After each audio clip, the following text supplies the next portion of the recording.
Good afternoon, everyone. It is March 19th. Going to talk about the battlefield in Ukraine here. And what is notable is the lack of movement that has taken place from the Russians in the post-Avdiivka battles. What originally should have happened, what Russia should have done, is use the momentum they had in Avdiivka, which is right here, to drive along this axis to kind of create a bulge here. But instead, they decided they wanted to expand the front lines, thinking that it would stretch the Ukrainians thin.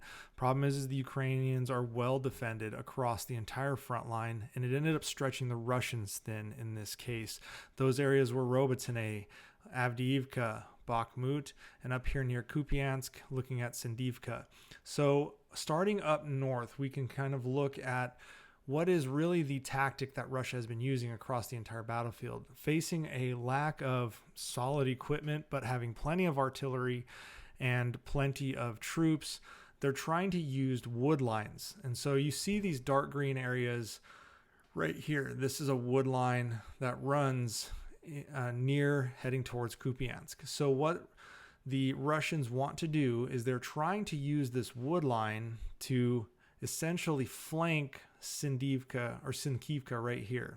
So Sinkivka sits right here. Once you take Sinkivka, you kind of open up this entire region to attack from the Russians, which is somewhat of a key to taking a major town in Kupiansk with a major crossroad right here.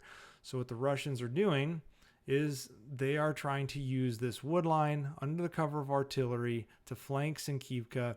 They saw very brief success, but apparently overstretched too far and ended up back here. The Ukrainians ended up striking into the center of their flank and splitting the flank, essentially destroying what was here and then forcing these Russian troops to retreat back to Lyman here. And so what we're looking at is just poor tactics, and this is indicative of just not well-trained troops in this region. They're just trying to throw anything at the situation and see what sticks. Also, using the woods is indicative of a lack of equipment. They're using dismounted troops trying to walk across this area. We're only talking a couple of kilometers of movement here. We're talking maybe across the entirety of the wood line. We're looking at maybe 8 kilometers in total distance of how far the troops are having to move. So it's not hard to identify when they're moving, where they're at, etc., when the Ukrainians are defending heavily on the outskirts of Sinkivka, fully aware that this wood line is the most likely axis of attack. So we continue to see just poor tactics from the Russians up here, and essentially what was originally somewhat of a push out like this for the Russians, because of their poor flanking maneuver, they ended up being driven back, and the Ukrainians took that swath of territory here back from the Russians. Now moving down towards Bakhmut, we see kind of what the Russians are trying to do south of Bakhmut. So what the Russians were trying to do is reach this wood line right here. You see these woods that are just a natural forest outside of the town of Ivanivske. So they would push using mechanized infantry, mounted infantry, to try to get to this wood line, crossing these fields here. This is not a small area to cross when you're talking a battlefield here. We're talking 2 to 3 miles of movement across open fields to try to reach this wood line. This was largely unsuccessful. They tried this 2 or 3 times. The idea here was once they took this wood line, they would have the ability to force Ukraine into a 2-front battle and then take this area. The problem is the units that are trying to take this area here are not capable of maneuvering through these fields quick enough, and the Ukrainians have artillery sighted on this area.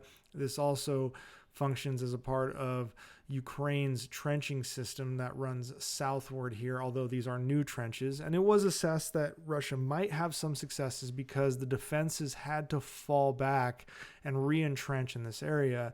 And if Russian artillery had weakened them, they could potentially be driven further back.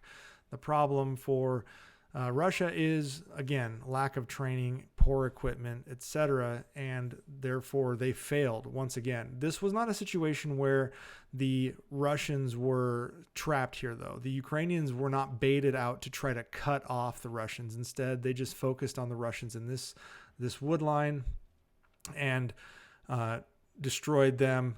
Any Russians that hadn't reached the area ended up turning back and retreating back to the Russian front lines.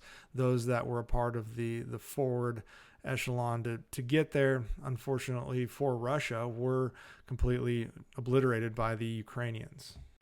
So now moving southward to Avdiivka, we can talk about the Russian failures here. This was supposed to be an area where Russia was going to continue to drive out of Avdiivka, having taken the town successfully, continue pushing the Ukrainians outwards from the center of essentially this salient that the Russians closed.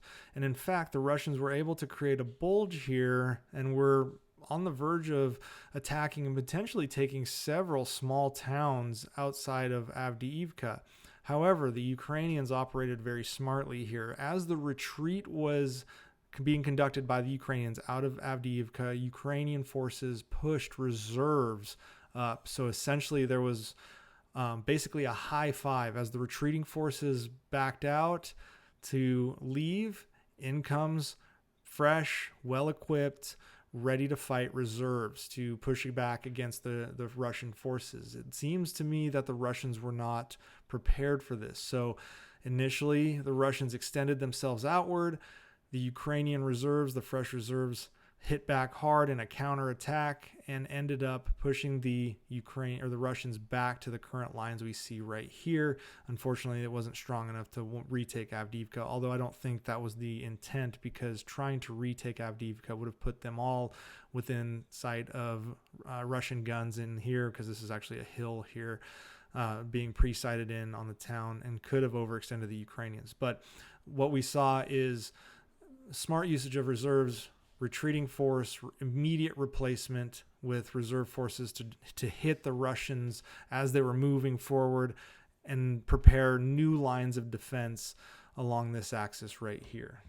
And then finally, as I said, Robotyne was an area where the Russians were focused. However, there hasn't been a lot of movement here. Initially, we saw the Russians push, take some territory, but the attempt to close this just has failed essentially, and it seems that there has been a lull in this area. There hasn't been a lot of Russian movement. Those other three areas seem to have been the bigger attack. This was something that Russia focused on in the initial stages immediately after Avdiivka. We're talking a day or two after Avdiivka. They did grab a little bit of territory here, but nothing major, mostly just farming communities, nothing. They didn't grab the town or anything like that. So that's currently where we stand. Russia was trying to capitalize on their advances in Avdiivka and ended up failing across all four fronts, other than maybe taking a small amount of territory in places like Robotyne and south of Bakhmut. But when it came to Avdiivka, the Ukrainians drove them back, retook ground that the Russians had taken in the days after Avdiivka, and then also up in the Kupiansk region as well. A very similar situation. So that's where we're at. Have a good rest of your day, everyone.